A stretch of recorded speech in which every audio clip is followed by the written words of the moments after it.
Doctor Shafiqur রহমানের আলোচনাটা একটু শুনে দেখুন, খুব ভালো লাগবে, মূল্যবান কথা। ছাত্র নেতা শহীদ আব্দুল মালিক থেকে শুরু করে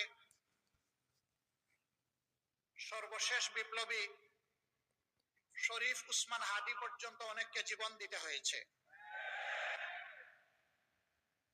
যুগে যুগে দেশের জন্য, দিনের জন্য লড়াই করে যারা জীবন দিয়েছেন,